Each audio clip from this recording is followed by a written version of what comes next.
अस्मद्गुरुभ्यो नमः परमगुरुभ्यो नमः सर्वगुरुभ्यो नमः ज्ञानानन्दमयं देवं निर्मलं स्फटिकाकृतिम् आधारं सर्वविद्यानां हयग्रीवम् उपास्महे.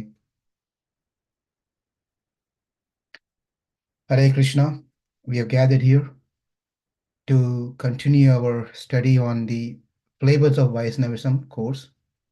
We have covered Advaitam, we covered Vishishta Advaitam, we covered Dvaitam, we covered Dvaita Advaitam. And now we are going to see another beautiful philosophy, Siddhantam, which is by Vishnu Swami, and it is called Vishuddha Advaitam. Now, let me share my screen and we'll get started. Vishuddha Advaitam. Shuddha Advaitam, sometimes this is also called a Shuddha Advaitam, Advaita, or Vishuddha Advaita. Various names are there. We will see the meaning of it when we get to the philosophical discussion point. What it means is again Advaitam, but it's called pure Advaitam or incomparable pure Advaitam or oneness. As we have told earlier in one of the presentation that many of the schools of thought falls into either a combination of Dvaitam, Advaitam, or within Advaitam, or within Dvaitam. But Dvaitam plays a special part, as we discussed earlier, that it is unique by itself, whereas other schools of thoughts, they derived um, between these two schools of thought, primarily Advaitam and Dvaitam. So this is another school of thought called Vishuddha Advaitam by Nimbarkacharya. Sorry, Vishnu Swami. Vishnu Swami. In the Sanatana Dharma, in the Hindu religion, there are many great jnanis, tattva jnanis, philosophical saints, intellects. And as we discussed earlier in the previous session, also the same thing. Not we don't have many of theirs full biography, but somehow the other, due to somehow the other, through their works or by some philosophical researchers, they've done some work on it to find some information about these great acharyas. So likewise, one of these acharyas, Vishnu Swami, whose information is not fully available, but some information is there. Based on that, we will see some of the biography of Vishnu Swami. It is said that there were three Vishnu Swamis falling into the same sampradaya, this Vishuddha Advaita sampradaya. So Vishnu Swami falls into the lineage of Rudra, and therefore it's also called as Rudra Sampradaya. And Vishnu Swami established the Vaishnava philosophical school of thought, Sampradayam. And it is said there are four prominent, very prominent Vaishnava Sampradayas. One is Sri Sampradaya, which is by Ramanuja, that we saw Vishishta Advaitam. And another one is Sanaka Sampradaya, which is by Nimbarka Acharya. That is what we covered in our previous session. Another one is Brahma Sampradaya by Madhvacharya, that is Dvaita philosophy. And then the fourth one is Rudra Sampradaya, which is by Vishnu Swami, and this is what it's called as Vishuddha Advaita.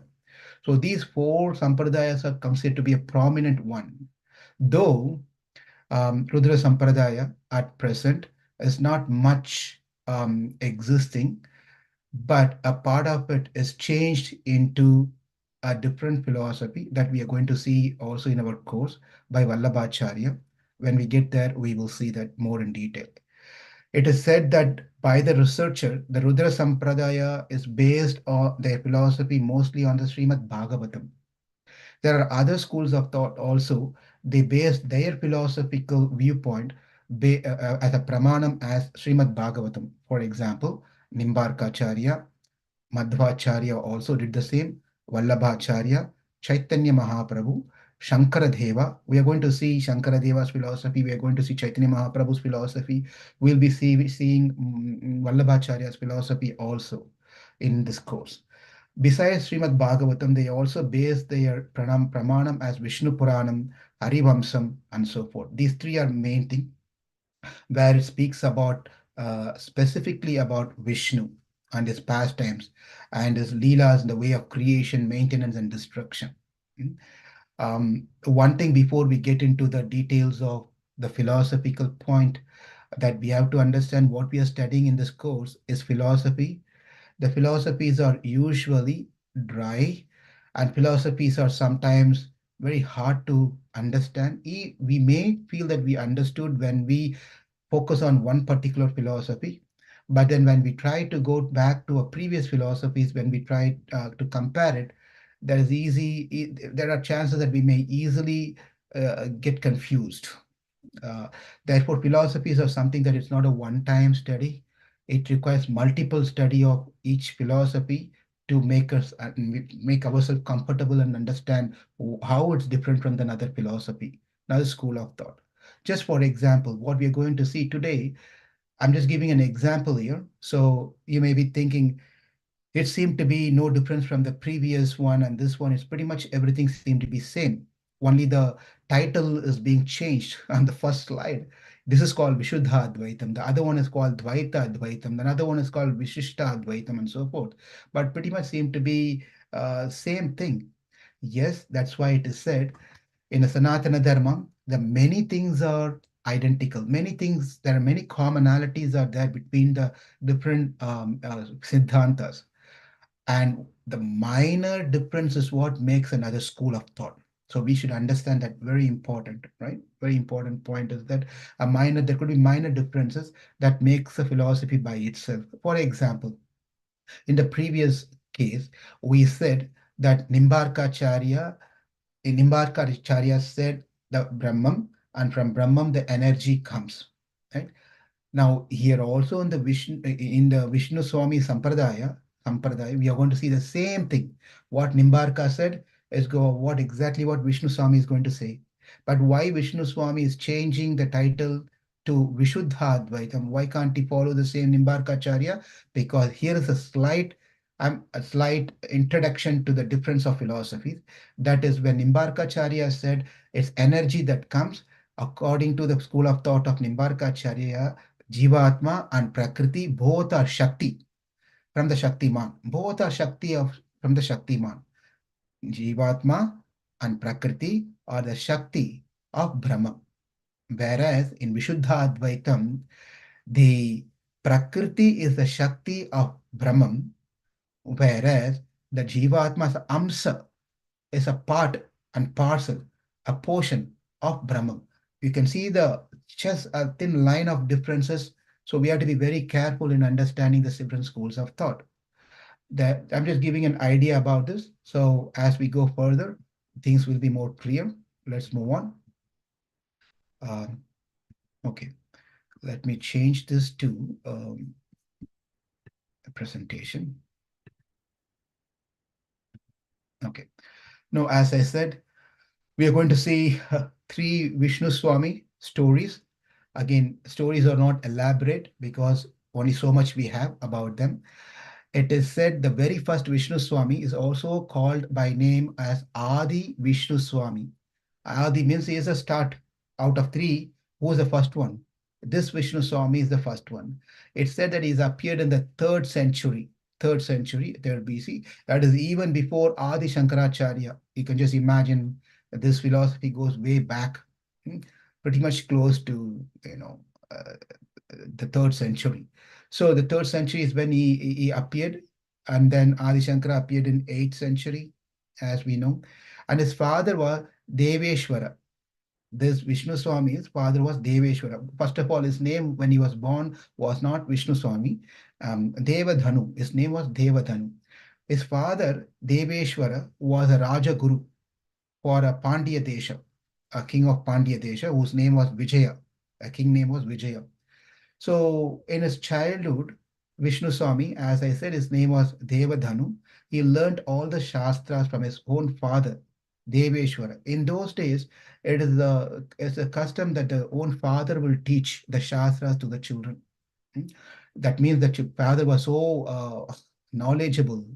Not only knowledgeable, they also practice. Therefore, they also teach the Shastra. They also teach the Anushthanam. So the practices what to do.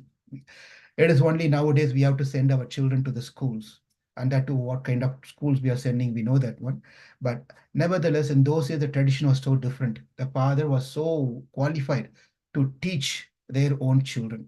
At that time, during that third century, Buddhism was budding that time, and it was growing rapidly.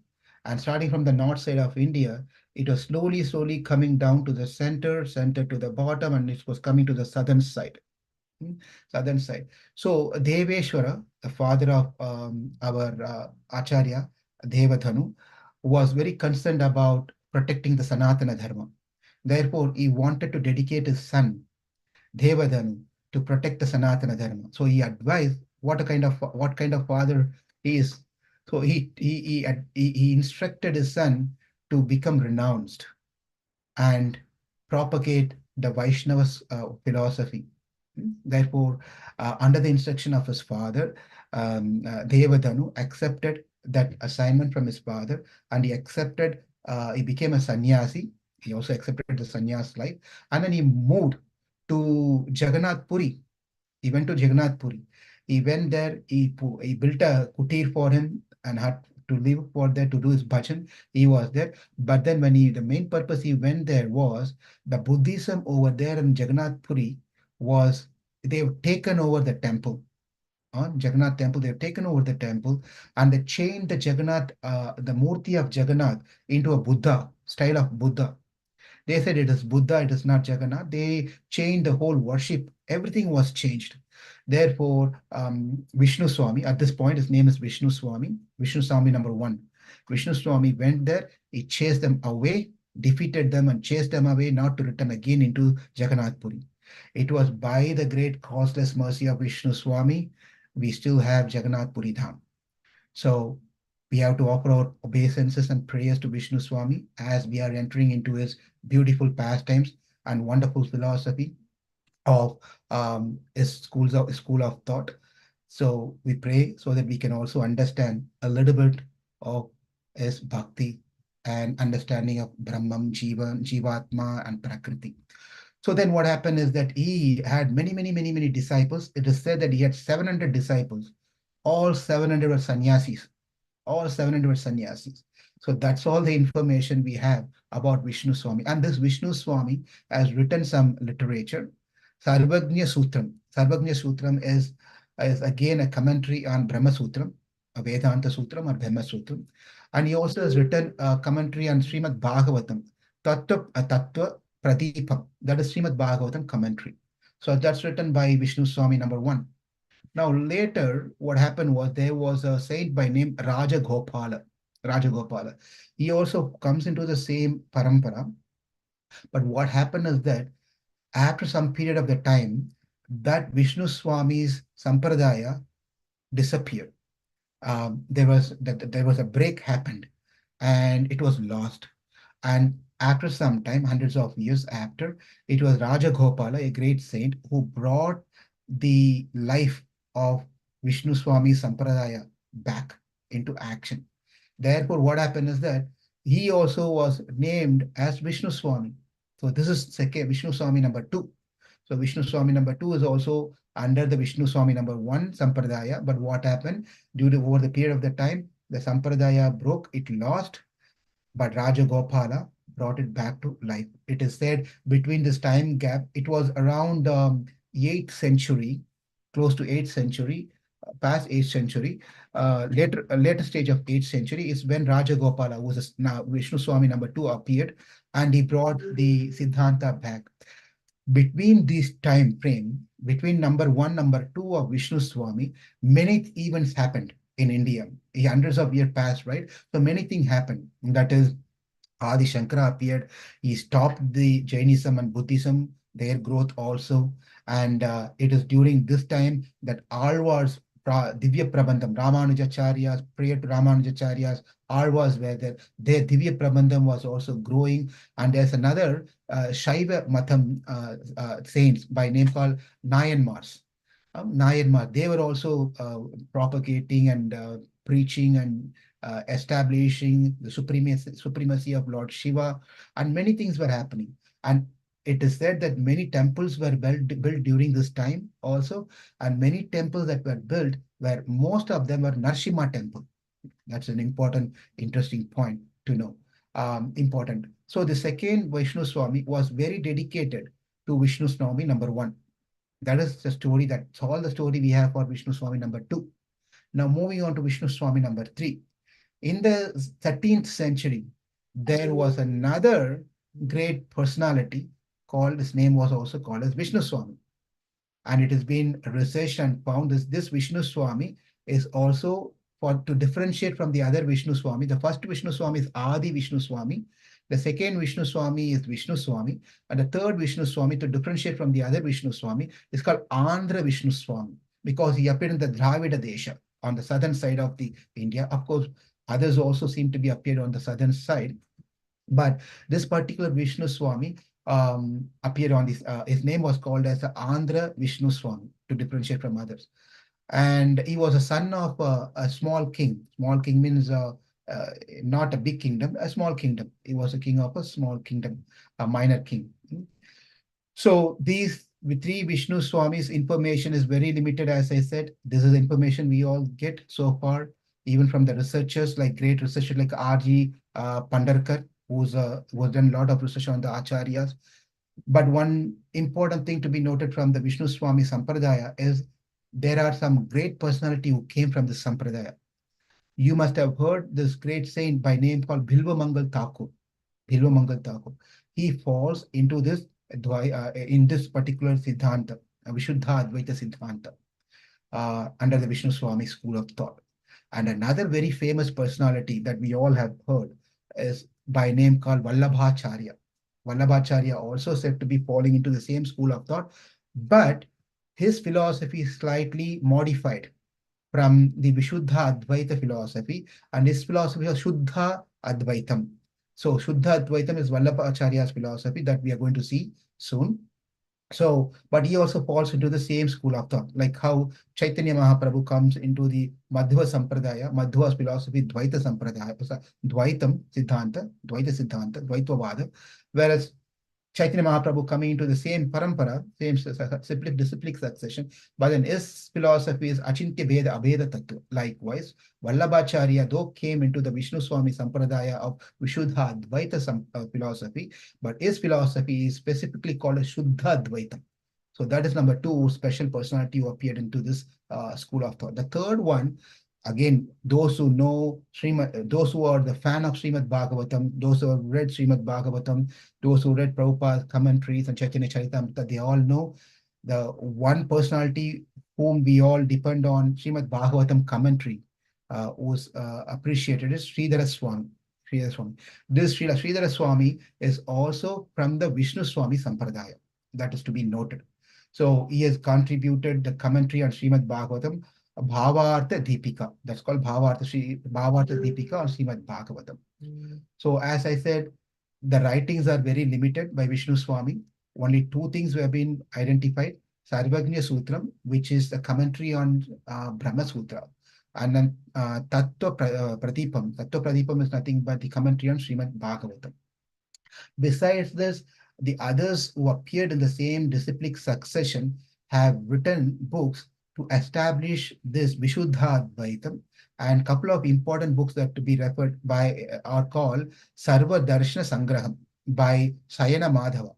He is also in the same Sampradaya. He has written this book called Sarva Darshana Sangraham. And another book is called Sagara Siddham. Both these books, Sagara Siddham, we don't know who wrote it, but coming into the same disciplic succession. But these two books establishes the Vishuddha Advaita Siddhanta very clearly. In the Gaudiya Sampradaya, Vaishnava Sampradaya, it is mentioned in the literature that the commentary of Tattva Pradipa is written by Vishnu Swami number one. With that brief introduction about Vishnu Swami's life biography of three Vishnu Swami, we'll get into the philosophy now. This philosophy is called Vishuda Advaitam. Vishuddha Advaitam, incomparable pure oneness. What it means, Shuddha means pure. Vishuddha means where we cannot, completely pure, incomparably pure oneness. Peerless, we can say matchless, without an equal, unique, outstanding, again, incomparable. All those different synonyms can go for this Vishuddha Advaita, outstanding oneness, unique oneness, unmatched oneness, without an equal oneness, peerless oneness, matchless oneness, incomparable oneness. So that is this philosophy. This is definitely different from Shankara's Advaita Siddhanta, that as we go, we are going to easily understand that how this is not Advaita philosophy, it is a different philosophy. According to the Vishnu Swami philosophy, this Brahman or Parabrahman or Parama Purusha, often these are the terms that have been used. Parabrahman, Parama Purusha, Brahman. It all refers to that particular one absolute truth or Lord, right? Is Sarvavyapi means is spread everywhere. There is no place that is not present. Sarvagnya is all knower. Sarveshwara is a complete controller, owner. Sarva Ananda is enjoyer or full of bliss. Of course, is a Chit, Sat, and Ananda Swarupam. A Swarupam is Chit, Sat, Chit, Ananda. A Swarupam is form, is Sat, Chit, Ananda. Is jnana is a combination of ananda. Right? I'm using freely some of these terms because we are on the sixth session of this course. So if you have to give explanation for each and every word again, it's going to take a lot of time. So I'm making an assumption that you're all by now familiar with these terms that we are using: Sarvagnya, Sarveshwara, Sarvavyapi, Chit, Achit, Ananda, Jnana.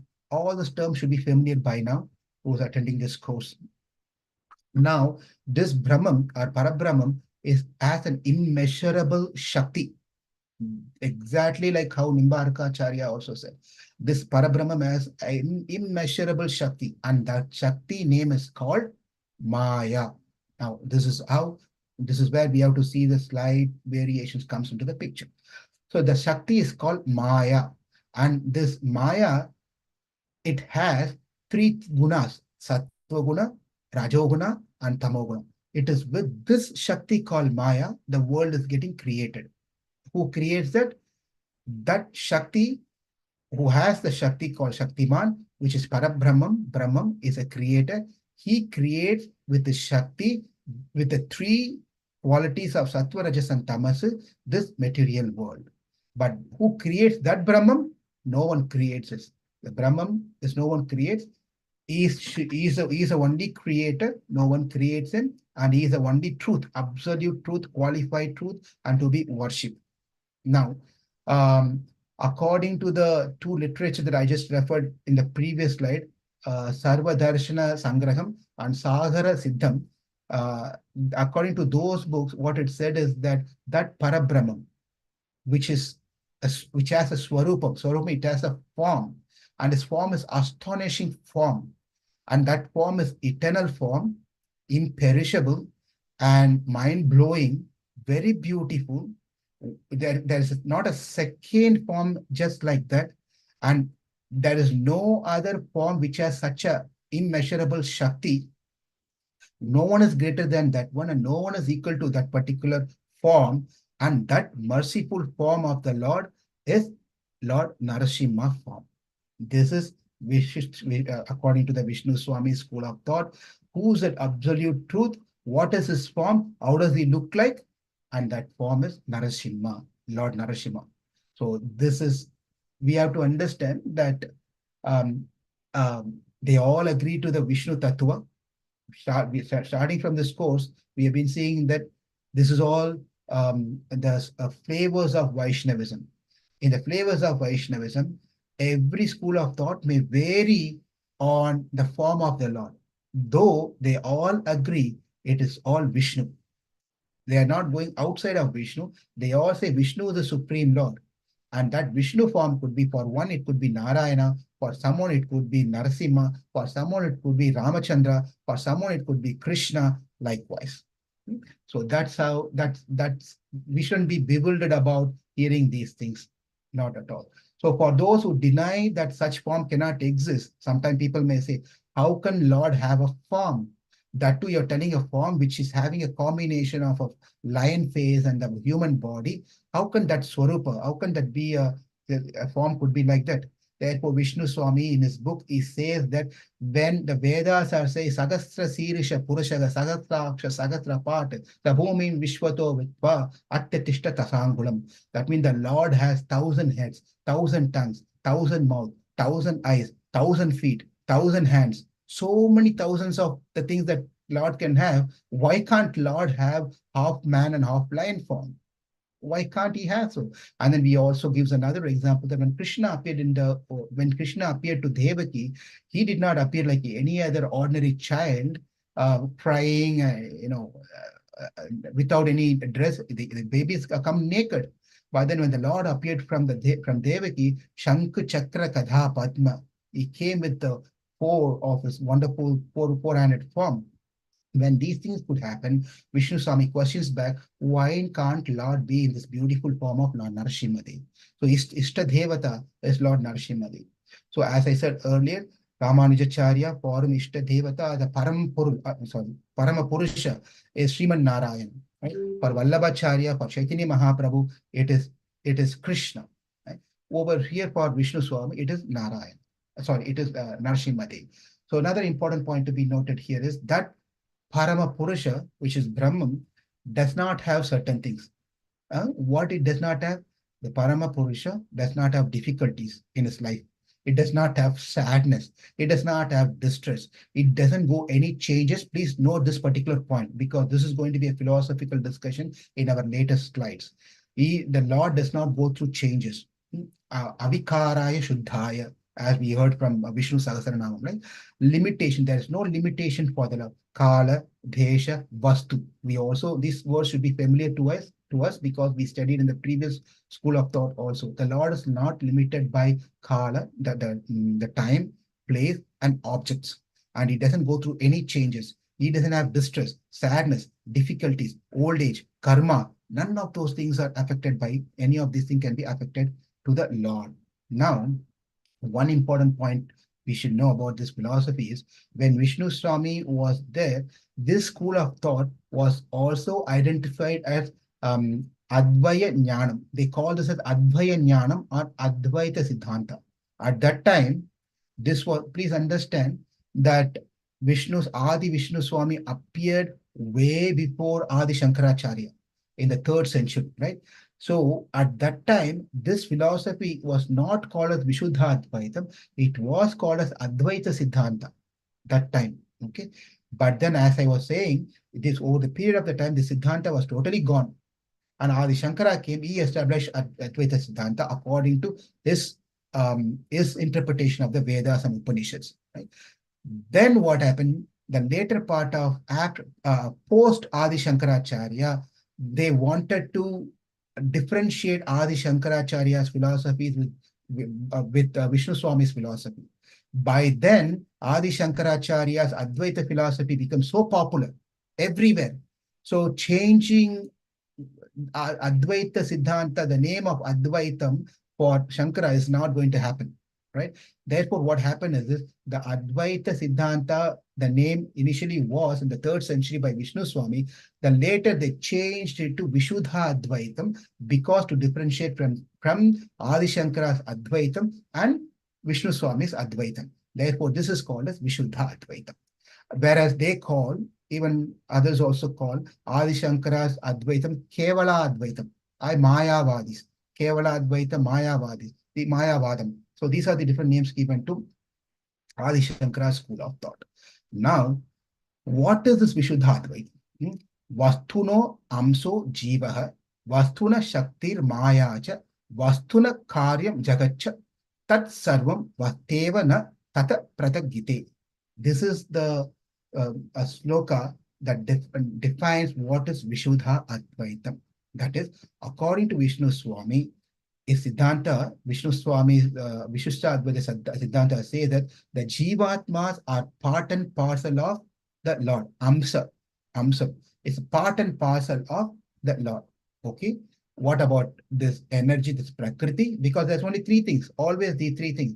There is Brahman, there is Jivatma, and there is Prakriti.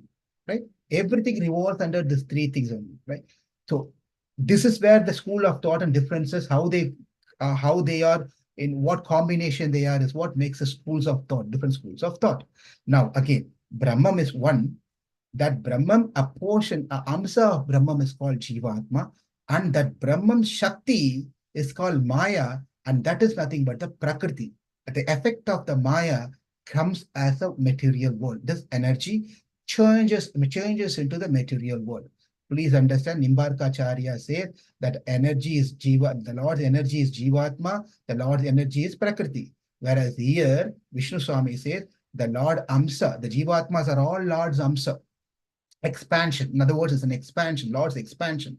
Whereas the Prakriti is nothing but a effect of Maya. And what is Maya? Maya is the Shakti. Shakti of who? Shaktiman. Who Shaktiman? That Lord Narasimha is a Shaktiman. Another important point, he says, all this thing that we are speaking here in this particular Vishuddha Advaita Siddhanta, the Brahman is real, the Jivatma is real, and the Prakriti is also real. It's all three are real. It's not they're all illusion or false. Just because it is called Maya does not mean that it is illusion. Even the energy that gets produced and created, this material world, is factual. It's factual. And none of them are separated from the absolute truth. This is an important point. That none of them are separated from the absolute truth. Therefore, they are Advaitam. There is no Advaitam. This is Advaitam. Okay, Vishuddha Advaitam. With that philosophical understanding, we'll see more, we'll get more understanding of what this philosophy speaks as we go into Jivatma Tattva and then Brahma Tattva. So forth. Okay, now let's understand what Jivatma. One second. I close this. According to the Vishuddha Advaita philosophy, that is Vishnu Swami's philosophy, the Jivatmas are unlimited. You cannot count. There are unlimited billions, and trillions of Jivatmas. All those Jivatmas, which uncountable Jivatmas, are the Amsa of Paramapurusha. Vastuno Amsa Jivaha. That is the sloka that we saw before. Vastuno Amsa Jivaha. Parama Purusha Swarupam. Parama Purusha Swarupam means Swarupam is form, beautiful form.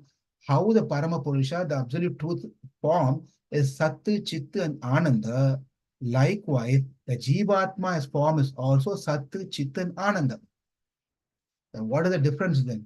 The difference is that the Jivatma is Anu, whereas the Parabrahma is Vibhu. That's a big difference between these two. Because of the Jivatma's interaction with the Prakriti, the energy of the Lord in the form of this world called Maya, because of the influence of the three modes, Sattva, Rajas, and Tamas, the Jivatma get impacted. The Jivatma get impacted. As they get impacted, they start experiencing Dukkham and Sukham. And then have many dosha. Dosha means faults, etc. Many things. As we all heard the several things, right? The ego, pride, false identification, and many anarthas. Everything comes into this existence for the Jivatma. Because why? Because of the contact of the three modes. And they get attached. They started getting attached to certain things. They start hating certain things. But in reality, the Jivatma is Sat, Chit, and Ananda. That experience is cannot experience when it's been covered by the three modes of material nature. Now, let's quickly go through the different schools of thought that we have seen so far. So, according to the Shankara school of thought, Jivas are many. Answer is no. Jiva is only one. And Ramanuja, Madhva, Nimbarka, Vishnu Swami, they all agree that Jivatmas are not one, they are many. Is Jivatma is minute? According to Shankaracharya, no. Is Brahman. Jivatma is Brahman. Brahman means big. It cannot be minute. But Ramanujacharya, Madhvacharya, Nimbarkacharya, Vishnu Swami, they all say Jivatma is Anumatram. But very atomic, very minute. Now, Jiva covered by Maya, Shankara says no. Ramanujacharya, Madhva, Nimbarka, Vishnu Swami say yes. Why Shankara says no is an important point to be noted here. According to Shankara, it's not called Jivatma, it's a Brahman. Brahman is covered by Maya, not Jivatma is covered by Maya. The Brahman thinks itself to be Jivatma. In that sense, it's covered, but not Jivatma to be covered by Maya. Hope it's clear. Shankara's philosophy, Brahman thinks I am Jivatma. That Jivatma is covered. But actually, if the Jivatma is not being covered, the Brahman is being covered by Maya. That is Shankara's philosophy. But other school of thought all agree that it is Jivatma which is covered by Maya. Brahman, the absolute truth, is not touched by Maya. It's not influenced by the three modes of material nature. Now, Jivatma is Sat, Chit, Ananda. Say yes to every school of thought. Shankara says no. It's the same thing principle applies as we discussed before because Brahman is Sachit Ananda. There's nothing called Jivatma. There's no concept of Jivatma in Advaita school of thought, right? It is only Brahman, only one Atma. And another one is Jiva is impacted by three modes. Same thing. It is Brahman who's got impacted by the three modes of material nature as per the Advaita Siddhanta, whereas in Ramanuja Siddhanta, Madhva, Nimbarka, and Vishnu Swami, it is the Jiva Atma which get impacted by the three modes of material nature, right? So this is an important differences that we should know over here. Now, where we say that the difference, two different things are here. That is, the Jivatma is Anu and Paramatma is Vibhu. In that sense, they seem to be different.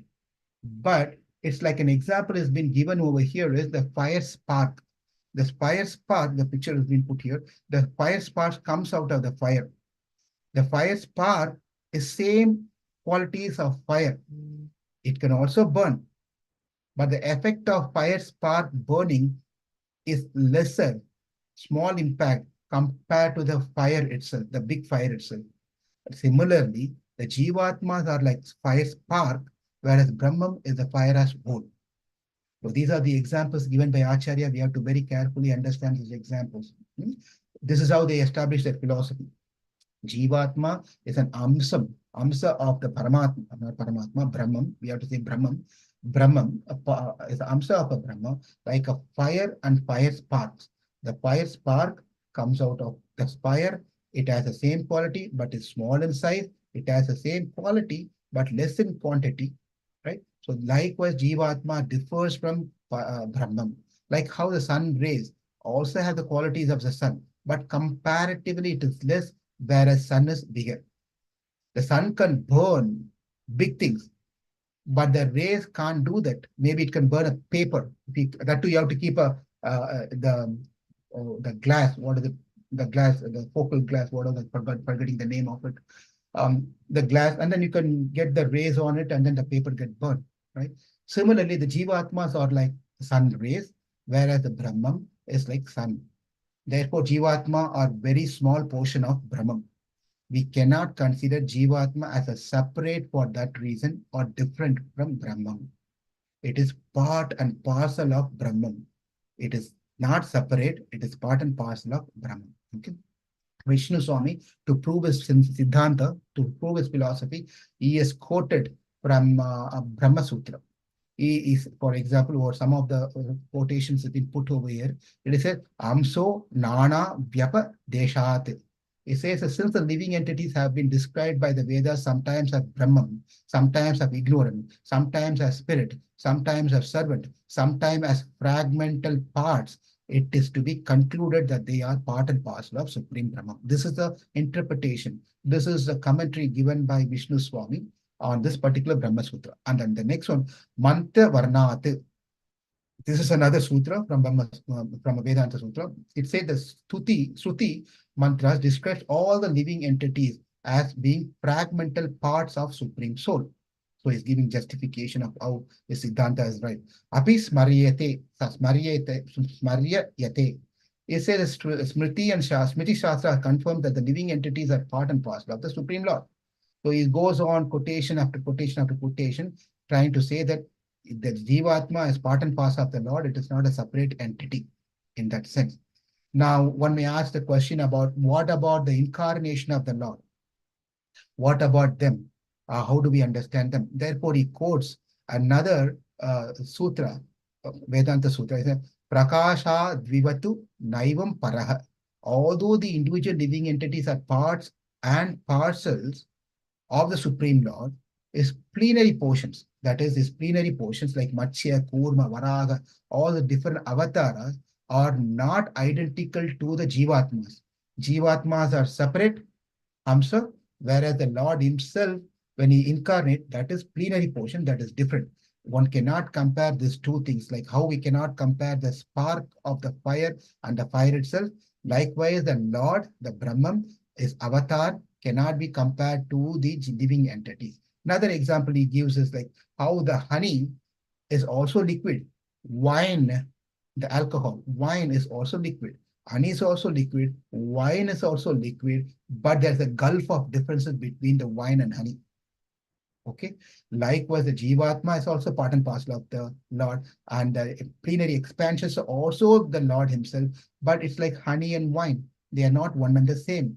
They are totally different altogether. Nityo nityanam chetanas chetananam eko bahanam yo vidadhati kamam. This is another statement from the Upanishad. It says that the Supreme Lord is a supreme, eternally conscious being who maintains other entities. So it's very clear from here that Brahman and Jivatma are two different entities. They're one together, even as they are one together, it is the Lord, that Brahman, a conscious person who maintains all the living entities. Mamai Vamso Jiva Loke Jiva Bhuta Sanatanaha. This is from the Bhagavad Gita, 15th chapter of Bhagavad Gita, where Krishna himself very clearly says the living entities in this conditioned world are eternal, fragmental parts. So this is how we understand this particular statement. Aham Brahmasmi, Attvamasi. According to the Advaita Siddhanta, Aham Brahmasmi means that Jivatma, Aham Brahmasmi, that when the Jivatma in this world, when it comes to a realization that I am that Brahman, Brahman is non-different. It is me, that Brahman, Aham Brahmasmi. That time itself, the Jivatma, that person is, that Jivat Atma is liberated. Jivan Mukti. At that very spot is liberated. Aham Brahmasmi.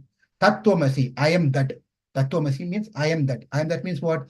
I am that Brahman. Brahman is me. I am that Brahman. So this is Advaita Siddhanta. Whereas Vishuddha Advaita Siddhanta denies that particular point. He says that although the Supreme Brahman and the individual living entities are one in quality, quality wise they are one. We've seen these qualities, how they are one, Sattva, Chitta, and Ananda, right? Although they are one, there is a difference between these two. What's the difference? Jivatma is Anumatram, Anu, whereas Brahman is Vibhu. This is how we have to take the Aham Brahmasmi, Tattvamasi means we should understand that Brahman and I am that part of that Brahman. I am and that Brahman in one sense one, because that Brahman is Sat, Chit, Ananda. I am also Sat, Chit, Ananda. But that Brahman is sun, I am a sun ray. That Brahman is a fire as whole, I am a spark. I am not the fire. The Jivatmas are very small portion of Brahman. We cannot consider that Jivatmas as separate for that reason or different. This is about Jivatma.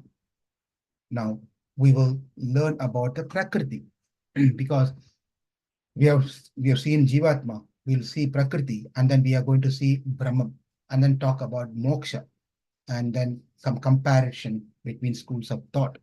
So now let's see about what is this Prakriti. The Prakriti, like how we spoke about Jivatma as Amsa, Prakriti is not Amsa in this case. Right? This is exactly where we have to understand the Ramanuja Siddhanta. Prakriti and Jivatma are body of the Lord. They are not something different. They are body of the Lord. Whereas in Vishnu Swami Sampradaya, it is said they are not body. Nimbarka also says that they cannot be body. Nimbarka said that Jivatma and Prakriti are Shakti of the Lord. Whereas in the Vishnu Swami Sampradaya, it is said the Prakriti are the Shakti of the Lord. the Shakti, whereas the Jivatma are the Amsa of the Lord. The Prakriti is a Shakti which is called as Maya. It is the Brahman Shakti which goes through the changes. That change, the Shakti of the Brahman which goes through the changes, right, and makes this world. The changes, whatever the changes that happens, it becomes this creation. Without that Shakti of the Brahman, the world cannot sustain by itself, right? Because according to Nyaya Shastra, the Prakriti start creating by itself.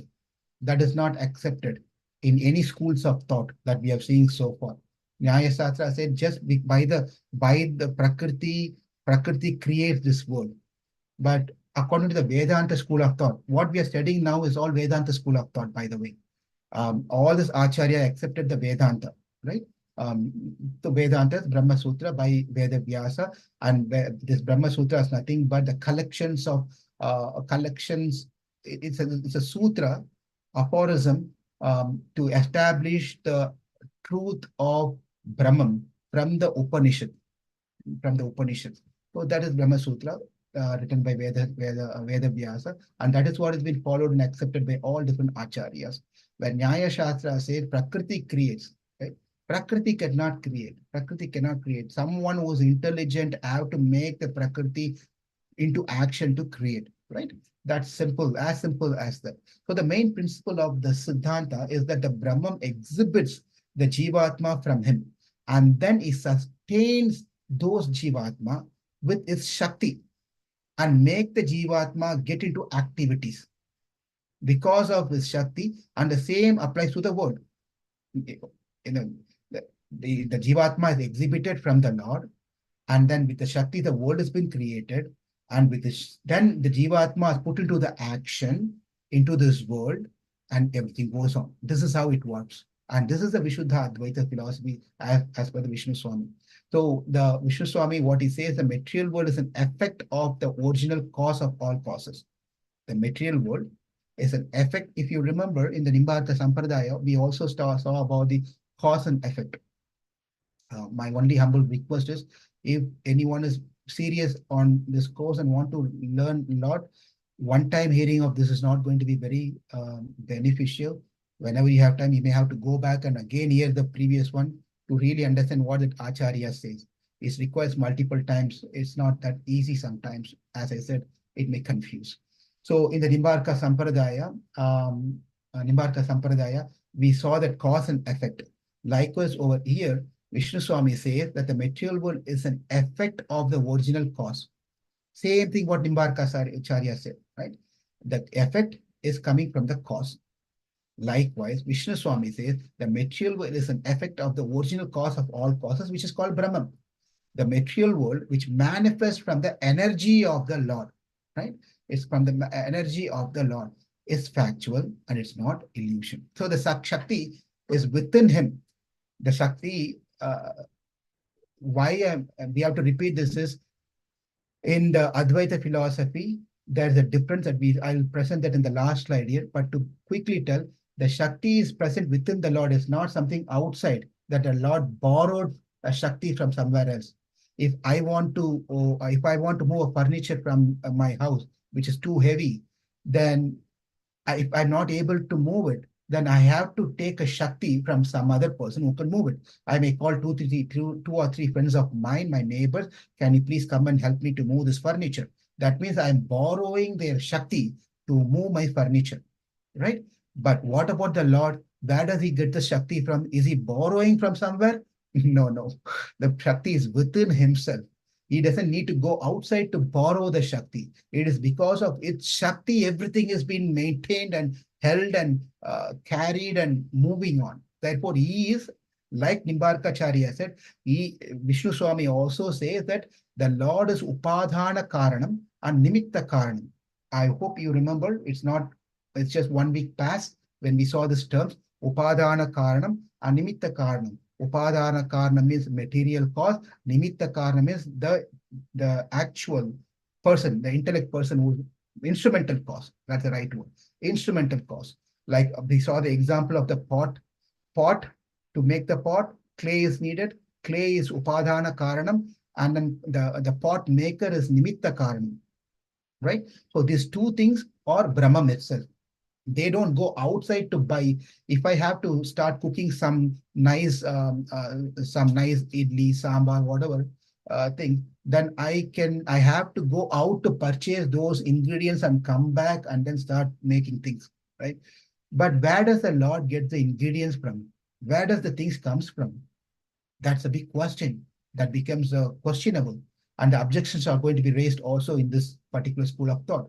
So, Upadharana Karanam, that is the material cause, is Lord Himself, the Brahman, Parabrahman Himself, and Nimitta Karanam is also the Lord Himself, just like Nimbarkacharya, what we saw.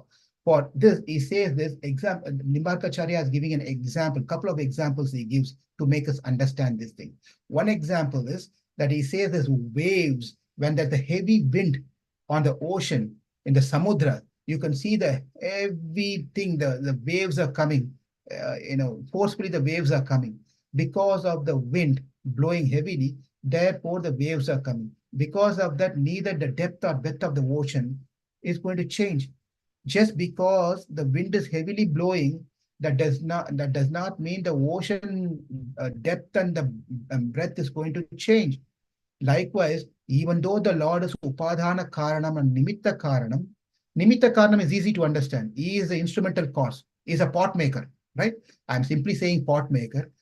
Pot maker, comparing pot maker with the creator of the entire universe. But for us to understand, the pot maker decides to create the pot. The Lord decides to send his energy to create the energy to Shakti to create this world, right? So he is the Nimitta Karanam. Now, Upadharana Karanam is where the biggest question comes. Because if everything is within the Lord, then the big question comes is where the Upadhanam, where is the material comes from? And when it comes from him, that means he's changing, going through changes. But avikaraya shuddhaya, right? As we learned this one, the Lord does not go through any changes at all. If he changes, then he cannot be the absolute truth. The Lord does not go through changes. And how do we understand this one? Therefore, Vishnu Swami gives a beautiful two examples he gives here. What he says, the first one is like the waves in the ocean blown away by the heavy wind. Right? Because of the heavy wind, the ocean changes. You can see this picture here, beautiful picture here, that the waves, the form of the waves getting changed because of the heavy wind. But because of the shape changes, the form of the thing, this particular thing changes, that is not impacting the depth of the ocean or the breadth of the ocean. They remain same. In fact, after the wind stops, also, or even before the wind or after the wind, the depth and the breadth are always the same. That's example number one. Example number two, an actor example. An actor is dressed up like say ordinary a person who goes onto the stage. He dressed up like a king, right? He's a bank worker. On a weekend, he goes and does acting, right? So he's a cashier. He goes on a stage. He performs like a king, and he orders everyone, and then get work done. He goes on the battle and fight with people and armies and things. The drama comes to a shubham end, and he comes out. He removes everything, right? So in on the stage, he was dressed up. Out the stage, he was not dressed up. He has not changed as a person, whether he dressed up or in his original dress, whatever it is. He is the same person. He's a banker. He's a cashier, right? So he was that not changed him at all. Likewise, even though the Shakti, the Prakriti of the Lord creates everything, the Lord does not go through any changes. This is a very, very important point that we need to understand. Shakti Maya, Shaktir Maya, Vastuna Shaktir Maya. This is the Vishnu Swami's important point. Like how he gives another one more example, he is giving that the gold is changes different forms. Abharanam, different abharanam. You buy we'll go to the next slide here, right? Yeah, we're going to come to the objection very soon here. So here the gold example is being given. That is that where the gold, you buy a gold bar or gold, whatever it is, the shape, and then that gold can become a gold earring, gold finger ring, gold nose ring, or toe ring, or a bangle, or a necklace, or whatever it may be. But the gold is still gold. No one can say this is not gold. It is just changed from one form to another form, but even though it changes that form, the gold has not changed. goal still the same. Like even the Shakti of the Lord goes through all these different changes by creation, all those things, the Lord himself still the same. He has not changed. Therefore, he is the cause of all causes. He is eternal. He is factual. And likewise, it's an important thing to know that Prakriti is also an effect of the Lord, the cause of all causes. The Prakriti is also eternal. The Prakriti is also factual. The Prakriti is not illusion, it is real energy of the Lord. If Lord's energy is real, therefore the Prakriti is also real. This is where the problem comes. What's the problem? Two objections. Purva Pakshi. According to the Siddhant, according to the debate, there are two parties involved. One is called Purva Pakshi. Purva Pakshis are those people who denies a particular Siddhanta, particular philosophy. They are called Purva Pakshis. And to respond to the Purva Pakshi, the person who is establishing the Siddhanta, a philosophy, have to respond with proper answer. Those are called Siddhantis, right? Siddhantis. In the Brahma Sutra, when we study Brahma Sutra, there will be a lot of Purva Pakshis. And Veda Vyasa responding as a Siddhanti to respond to the Purva Pakshi. Then Nyaya Siddhanti will say something, Bhaskara will say something, the Yoga Shastra will say, Shankya will say something, and Charvaka will say something, and Vedavyasa will respond to all those things. That is all in there in Brahma Sutra. Brahma Sutra is all about this one to establish what is the real truth, right? By defending and defeating and the other Purva Pakshis. So again, the point here is the Purva Pakshi, someone raises a question saying that, how can you say, please focus here, concentrate, this is important. How can you say that the material world is factual and eternal? Since the material world has a beginning and an end, instead of saying it's factual and eternal, we should consider it to be false. Because if it is eternal, it should be always there. If it is factual, it should never go through changes. It should be as it is. But we see changes going on. We say it is pralaya comes, it get destroyed. And how can you say it is eternal and it is factual? Therefore, Vishnu Swami responds. Vishnu Swami says that, well, if an object is not Vishnu Swami says, if the object is not visible, it cannot be concluded. We cannot conclude it that it doesn't exist, right?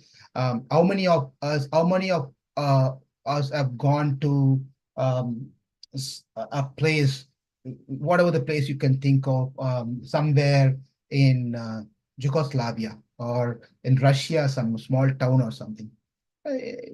Many of us would have not have gone there, but we still believe that it exists. So it's not necessarily just because we cannot see an object, we can come to a conclusion it does not exist. Just because you say that you cannot see the world during the Pralaya time, we cannot say it does not exist. And it places a beautiful argument. Vishnu Swami places some argument saying that sometimes we can't see the vulture flying high in the sky above our reach of our eyesight. But uh, do we say that the vulture is not flying up? Likewise, the Gandharvas, they also fly up. We don't see them. We don't see Gandharvas. We don't see Devatas. Does it mean that we say that they don't exist? Sometimes we cannot even see objects that are close to our eyes. Sometimes you see this ladies or girls, they put some mark on their eyelashes, right? Eyelashes and some black color things and all those different things near their eyes. Can they see themselves these marks without a mirror? It's right there, right in front of their eyes. They can't even see those things. Does it mean that the ointment, that particular eyelash thing is not there? It is there. And there are many atoms present, right, in front of our hand. If I show my hand like this, right on my palm here, there could be many atoms. Can I say that there's no atom on my hands? There's no anus here? It is there, but I cannot see. We cannot even, this gives another beautiful example. We cannot see the queen. Nowadays, the queen concept are all not there, right? In those days, right? And we cannot see the queen who lives behind a special place inside the palace. Queen doesn't come in public place just like that, walk here and there, right? They have a special palace. Because we cannot see her, she's living behind the walls on the palace. Do we say the queen does not exist? We cannot see some stars during the daytime, but stars are always there. It's not only the nighttime star comes just like that. Wherever we see in the night time, the star locations, places, the daytime also is going to be there, but the only thing is we don't see it. That doesn't mean that the star doesn't exist. We cannot even see the drop of rain after it falls into the water, into the lake. Does it mean there's no water, there's no drop there? Another beautiful point is that we cannot see the presence of ghee in the yogurt. Yogurt, we cannot see the ghee in the milk. We cannot see the yogurt in the milk. Likewise, we cannot see the ghee in the yogurt. Does it mean that the ghee does not exist? We cannot see the salt in the salty water, right? You go to the beach, you take a glass of water and see, oh, I don't see a salt here. We cannot see the salt in the water. But do you say that the water salt does not exist? Forget about all these things. If someone is attempt to prove the non-existence of an object simply because it is not visible, right? Then let that person prove himself to be non-existing while standing behind a blind man. What a beautiful challenge he gives, right? Vishnu Swami. He says, if you say that you cannot prove non-existence because you don't see it, therefore it doesn't exist, you go and stand in front of a blind man. That does mean that you did not exist because the blind man cannot see. You exist. Therefore, just an effect. We have to understand Prakriti is eternal. It always exists in different manifested form and unmanifested form. When the Shakti comes, it gets manifested. During the Pralaya time, it gets unmanifested. It gets unmanifested.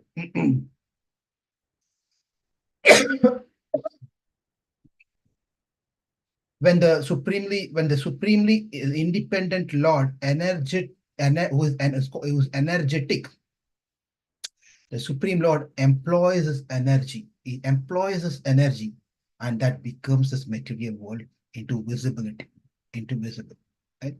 And this Brahman is the immediate cause of the creation, and he is an ingredient cause as well. Now we understood one part. Now we have to understand this part. Second question is asking, the first question is being answered. Just because you cannot see does not mean it's not eternal, right? Now let's enter to the second question. If you say that the Supreme Lord is the immediate cause, that is understandable. Immediate cause means what? He is nimitta karanam, right? However, if you say that the Supreme Lord transforms himself to become an ingredient cause, that is upadhana karanam, and thus manifest the material world, then the fault of transformation will be attributed to him. Dosham. He will get the dosha. What dosha? Dosha of being transformed. The Lord does not go through any changes. That is what entire Shastra says. The Lord does not go through any changes. If he goes through changes, he cannot be the Lord. Now you are telling, the objection Purva Pakshi is telling, you are telling it is the Lord energy that it changes everything. That means he is changing. How can we accept this one? Then the Siddhanti. Who's the Siddhanti here? Vishnu Swami. Siddhanti is telling, my dear friend, please understand, there are two kinds of transformations. So beautiful. I can just tell you, if you will enjoy how these great saints have established their principles. Now, we can't even imagine how intelligent they are and how much they know the Shastras, right? And here we are sitting and learning few slokas and started comparing and talking about who's great and which school of thought is great and that is best and this is best and criticizing others. We have no qualification to do any of these things, right? We are not even kindergarten students to talk about this great Acharya schools of thought. We have nothing. Somehow or the other, by the mercy of the Lord, we got into a parampara and we just follow that parampara faithfully, right? So now coming to the question one more time, let me repeat this question. The question is very easy to understand. That is, it already with the Siddhanti said the Lord is nimitta karanam and the Lord is upadana karanam. And the Purva Pakshi, the opponent is saying that, okay, I can understand he's a nimitta karanam, he's a pot maker. like a pot maker, I can understand that part. He decides to create this, he's creating this one. But then I cannot understand or I cannot agree that you're telling he's a upadhana karanam. That means he's a material cause. Material cause means from him, the matters, the material comes out. When it comes out, it becomes this world. That means he is changing, he's transformed. He's no more what he was before. Once he changed, then how can that satisfy the Vedic statement that the Lord never goes through any changes? That is the question. Hope it's clear. Now, the Siddhanti, that Vishnu Swami is saying, my dear brother, please understand, there are two kinds of transformation. One, vikaram. Vikaram is a total transformation. Once the total transformation happens, you cannot reverse back to the original, right? That is vikaram, complete vikara transformation. Whereas the second kind of transformation is there, it leaves an effect changed, but the cause is unchanged. The cause is as it is, but the transformation happened on the effect side. So there are two types of transformation. Okay, we'll see the examples also as we go here. When an object is transformed and does not retain its original form, right? The object, you take an object, it transformed into something else and it cannot retain its original form. It is called vikara transformation. Example, the picture has been given here on the left-hand side. A milk transformed into a yogurt or a curd, right? This is vikara transformation. That means it did not retain its original form or original quality of a milk. The milk is totally changed into yogurt. It's not like a portion of milk is still milk and then half milk, half thing is become yogurt. Of course, halfway through in the process of culture, if you open and see, it's going to be like that. But we are talking of the full cultured yogurt, right? Once the yogurt is formed fully, then you cannot go back to milk. This is vikara transformation. As opposed to this, the Supreme Lord transformation is energy, but transformation happens on Supreme Lord's energy, but as a person, he remains unchanged. This is very important to understand, for us to understand. The Lord does not go through the vikara transformation like the milk changed completely into the yogurt, whereas the Lord remains as is. His energy get transformed. This is a second type of transformation. When the energy is getting transformed, the Lord is still not affected. And he does with this sankalpa, a supreme will. He creates this material world and goes through this transformation with this inconceivable energy, and yet he does not go through any changes. Before and even after, he remains as is.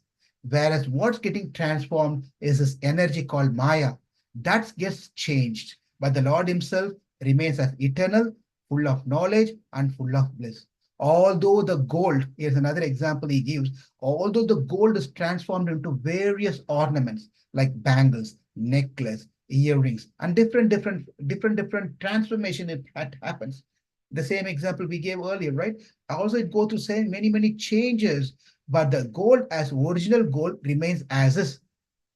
What is changed is the forms is being changed. This kind of transformation is not called vikaram. It's not called bheda. It is abheda, right? It's abheda. Advaitam. Advaitam. The Supreme Lord transformation is just to become the material world is like that. Therefore, when it is said that the material world is an effect of the Supreme Lord, the cause of all causes, the fault of vikara, the transformation to the Lord, does not get attributed to him. This is a very important philosophical point in Vishnu Swami Sampradaya, how the Lord is one, everything within himself, but he is not affected. What is changing is the Prakriti alone, nothing else. And of course, the Jivatma doesn't go through any changes. It is also of Sachit Ananda, but it is not an energy. It is an Amsa of the Lord. But then it comes in contact with the Prakriti, with the three modes. Therefore, it gets covered by that Maya. So this is the philosophy for the Jivatma Tattva. Now, moksha. Way to attain moksha.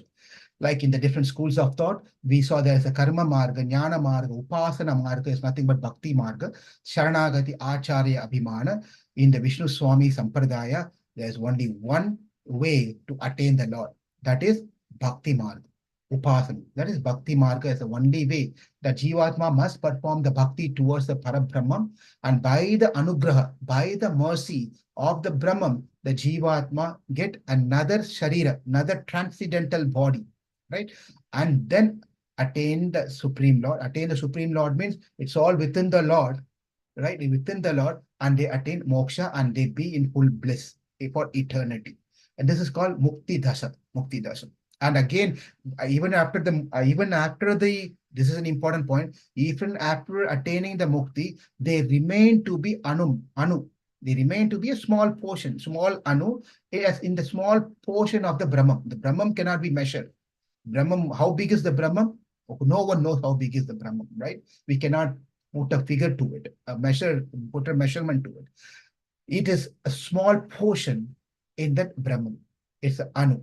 That's how. And when the next creation happens, this liberated soul is not employed to go into the material world to go through anything because it's been liberated. That will be excluded from during the process of creation. This is what the moksha in the Vishuddha Advaita Siddhanta. Now, Brahman. We'll see Brahman and pretty much coming to an end after this. So what is Brahman? Brahman, as we saw earlier, it is said that Brahman is eternal, Sat, Chit, and Ananda. That is eternal, full of knowledge, and full of bliss. Well, that is what Jivatma is also, right? Jivatma also eternal, full of knowledge, and full of bliss.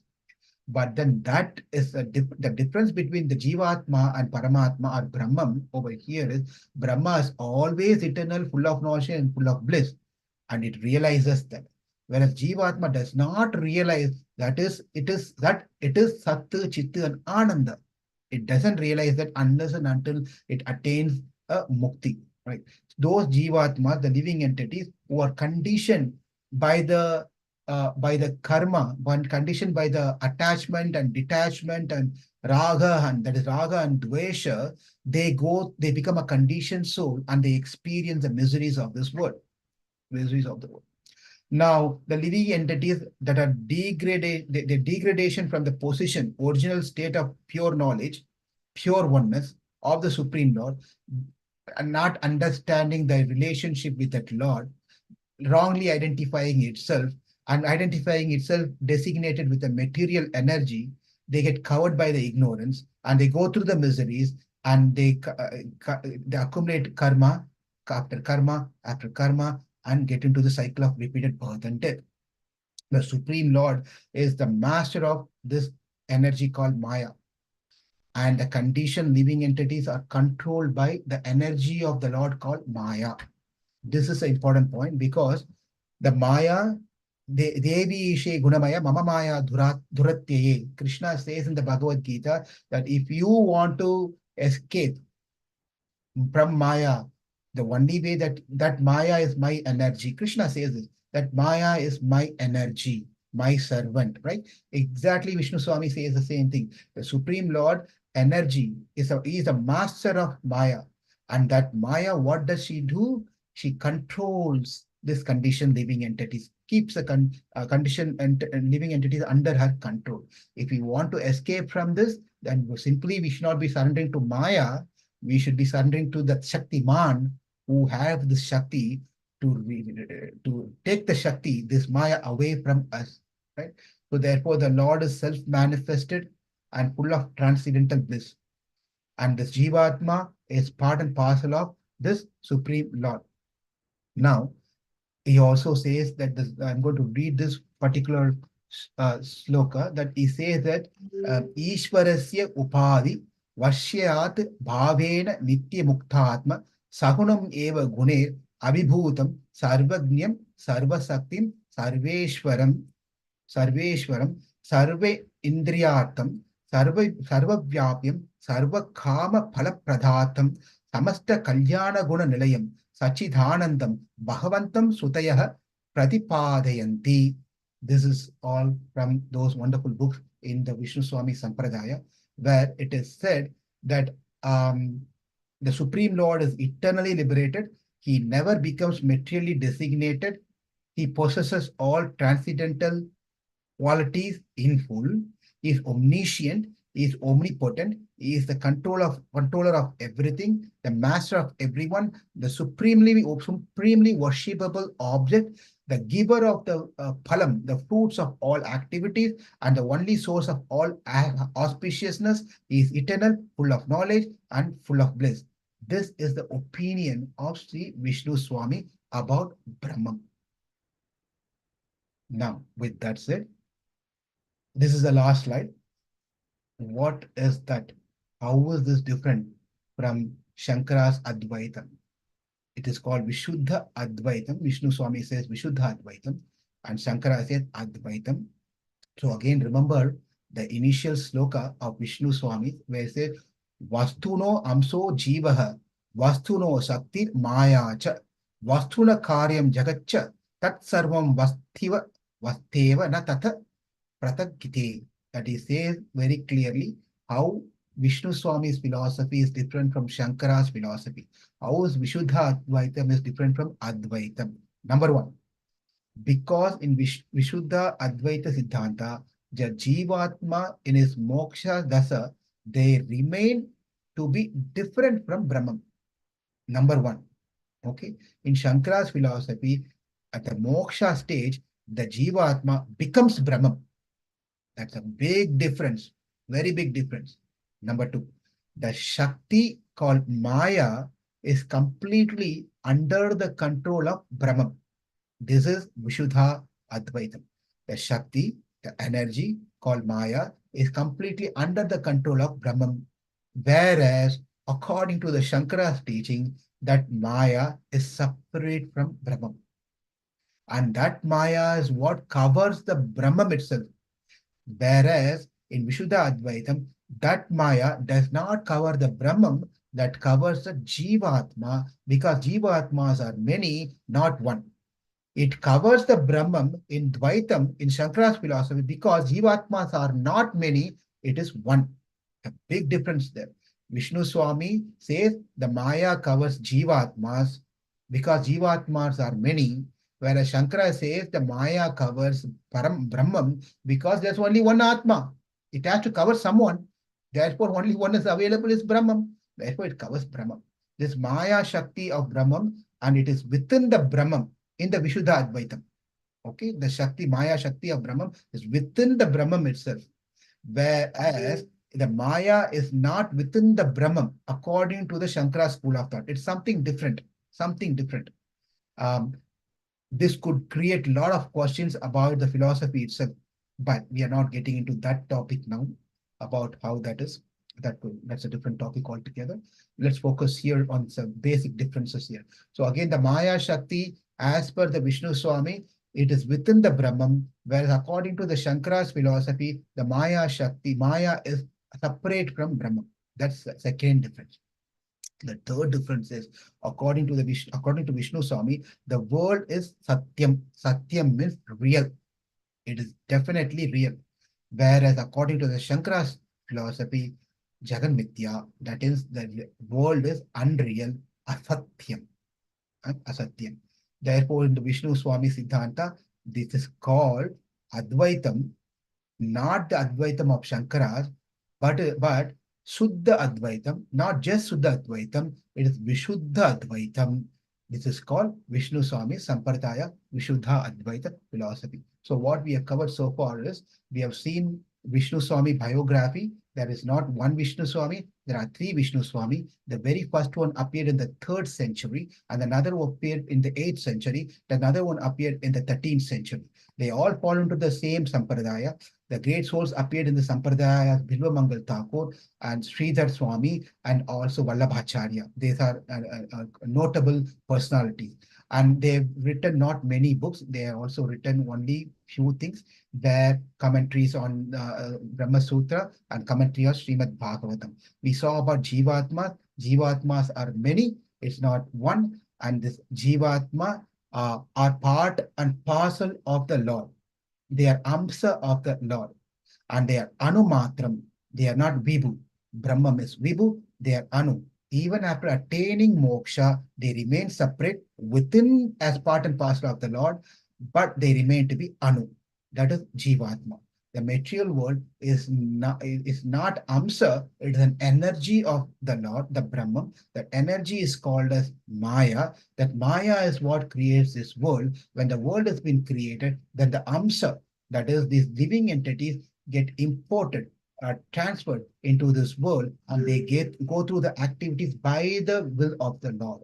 And when they realize and perform bhakti, the bhakti is the only means by which they can attain the Lord again and be again part and parcel of the Lord in full anandam. We also saw some objections about how you can say it is eternal, how you can say it is factual. And we saw, yes, it is eternal and factual. Just because you cannot see it, it does not mean that it can be false. And the second objection came that how can you say it can be a upadhana karanam? We saw that the energy gets changed, but the law does not change. The gold changes into bangle, but the gold is gold all the time. That objection also taken care. The moksha also we saw the only way to do moksha is bhakti. And about the Brahman, we learned about the Brahman that the Brahman is Sagunam, it is Eva Gunair, Abhibhutam, Sarvagnya, Sarva Shakti, Sarva Shaktiman, Sarveshwaram, Sarva Niyamantha, and Sarva Bhyapi, Sarva Kama Phala Pradam. We saw how the Lord is full of Shakti, omniscient, omnipresent, cause of all causes, and eternal, Chit, Sat, Chit, and Ananda. And we also finally saw the differences between Shankara's school of Advaita and Vishnu Swami, Vishuddha Advaita. They are totally two different schools of thought. At this time, let's offer our humble obeisances and fall at the feet of Vishnu Swami, offer our Dandavat to give us a bhakti at the lotus feet of the Lord, and we can also cultivate unalloyed bhakti and attain the Supreme Lord in his eternal abode to do our eternal commitment as service to the Lord. Vishnu Swami Ki Jai. Thank you all very much for joining today.